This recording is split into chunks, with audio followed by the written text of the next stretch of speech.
السلام عليكم، ازيكم؟ عاملين ايه واخباركم ايه؟ يا رب تكونوا دايما بخير وكل سنه وانتم طيبين.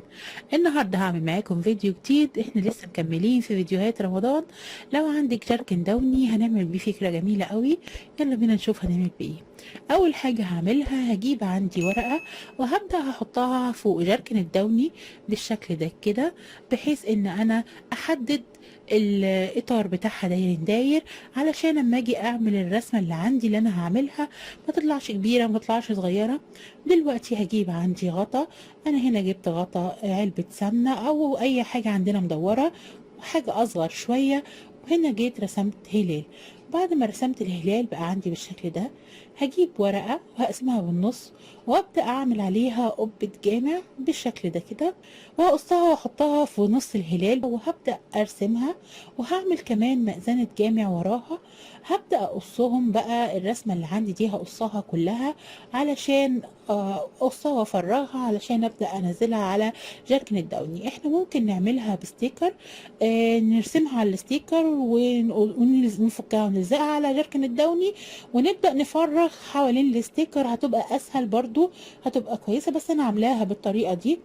هخلص قص الرسمة اللي عندي كلها وهفرغها، هتبقى عندي بالشكل ده كده. وهبدأ بقى ايه، هحطها على جركن الدوني. هشيل الورقة اللي عليه وهبدأ احطها بالشكل ده كده، واظبطها، اظبط الارتفاع عندي، واظبط عشان المأذنة ما تتعوجش. ظبطتها. هبدأ ارسمها بالقلم الفلوماستر. احنا ممكن نلزقها نعملها بكربون، ممكن ما نفرغهاش نعملها على طول بكربون، ممكن نعملها زي ما انا عاملاها، وزي ما قلت لكم ممكن تتعمل بستيك. هبدأ بقى اظبطها وارسمها كلها بالشكل ده كده.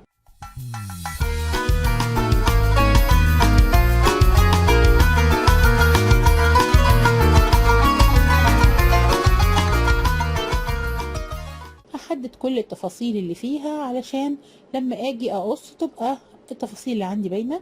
هاجي في الجنب هنا هون وهبدا اعمل قبه كمان كده.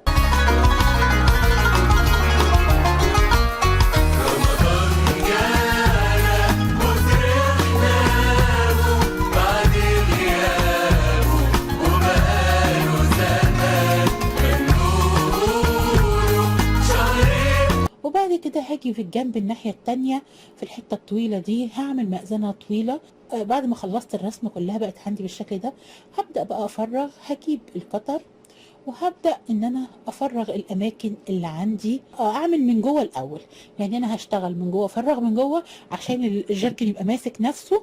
وبعد ما اخلص تفريغ من جوه خالص، بعد كده ابدا اقص الاجزاء اللي بره. واللي بره بيبقى سهل، بيبقى اسهل كتير من اللي جوه. بيبقى بالمقص. انا بعمل بالراحه جدا جوه. ليه؟ البلاستيك طري جدا، علشان قطر ما يفلتش مني ويقطع حاجه تانية من المنظر اللي عندي، علشان المنظر بتاعي ما يبص. وابدا بقى افرغها كلها واحده واحده كده.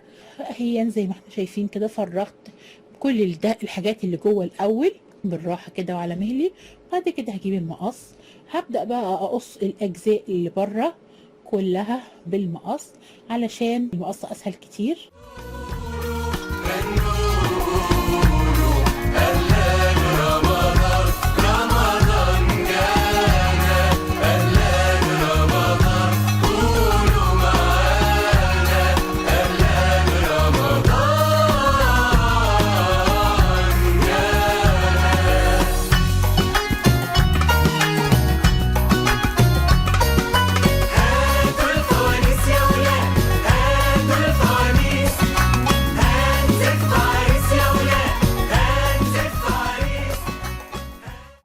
خلاص قصيتها بقت عندي بالشكل ده كده.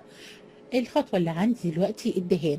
انا هدهن، بس قبل ما ادهن لازم اشيل الفلوماستر اللي موجود، لانه هيبان لو هعمل اي دهان هيبان منه، فلازم انضفها خالص. انا جبت تنر. لو عندنا تنر نفط، اسيتون، اي حاجة ونشيل بيها الفلوماستر.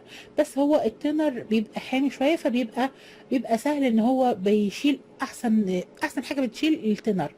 وانضفها كلها زي ما احنا شايفين كلها، ما اسيبش فيها اي حاجه. وهبدا بقى ادهن. انا عندي هنا الرولة، وهبدا ادهن بالالوان الذهبي المائي.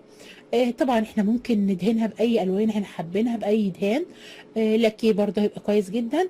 بس يفضل سبراي هيبقى اسهل كتير، لان انا لما جيت ادهن اضطريت ان انا ادهن وش واتنين وتلاتة، علشان اللون زي ما انتم شايفين شفاف قوي، فعشان يكسي كويس فاضطريت ان انا ادهن كذا وش. هدهنها من بره ومن جوه واسيبها تنشف وادهنها تاني.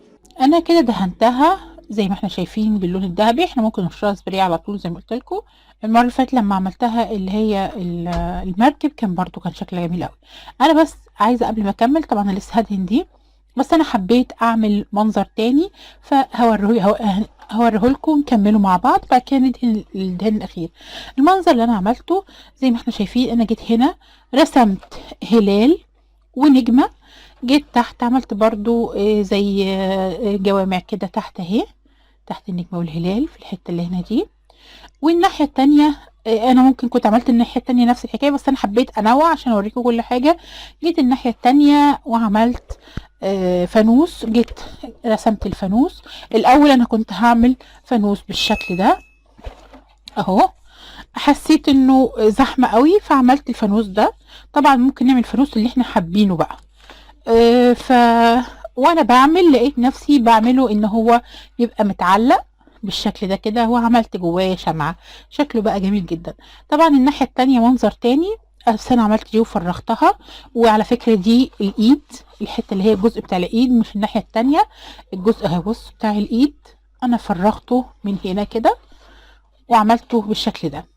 هاجي الناحية التانية هنا وهعمل نفس الفكرة، هجيب برضو الايد هنا وهعمل هنا هو زي حاجة نتعلق منها الهلال ده. يعني هعمل زي ما عملت الناحية التانية، هاجي هنا كده مع الجزئية اللي هي اللفة اللي بتاعت الايد دي، هاجي هنا وهعمل برضو حاجة لفة كده بحيث ان انا كده، وهعمل دايرة في الهلال لكن برضو متعلق زي الناحية التانية، وهعمل فيها زي ما عملت هناك. وهبدأ بقى اقص برضو بقيت الشكل ده. انا مرضتش اكمله، قلت عشان اعمل معاكم جزء منه. هاجي هنا كده وهبدأ افرغ الحتت الرفيعة الاول، يعني هنا افرغ بالقطر، ومن بره هعمل بالمقص. هكملها برضو زي التانية، اكملها بقى تفريغ كلها. طبعا انا ما بجيبش التفريغ لان التفريغ بياخد وقت يعني عشان ما اطولش بس عليكم الفيديو. هكملها وارجع لكم ونشوف هنعمل بعد كده ايه. كده الحاجة بقت عندي بالشكل ده. طبعا دي انا عملتها من ناحيتين نفس المنظر. هنا حبيت اغير شوية فعملت، طبعا لو عملناها نفس المنظر من ناحيتين مفيش مشكلة، بس انا هنا عملت ناحية فانوس والناحية التانية عملت هلال ونجمة بالشكل ده. طبعا في تحت اللي هي المآذن وبالجنب برضو. انا جيت هنا فوق، بصوا الجزء اللي فوق ده طبعا وانا بقص الحاجة بتيجي معايا. انا هنا لما جيت قصيت هنا قصيت الجزء ده كده، جيت من الناحية التانية لقيت المنظر هنا شكله حلو فقصيتها كده اهي بالمنظر ده، ولقيت شكلها احلى وهي ملفوفة بكده. بقى عندي الاتنين هنا كده. بالنسبة لدي انا ممكن اسيب دي كده، ممكن وانا لما اجي احطها اشبكها سنة كده برضو شكلها جميل جدا. بصوا كده شكلها حلو قوي.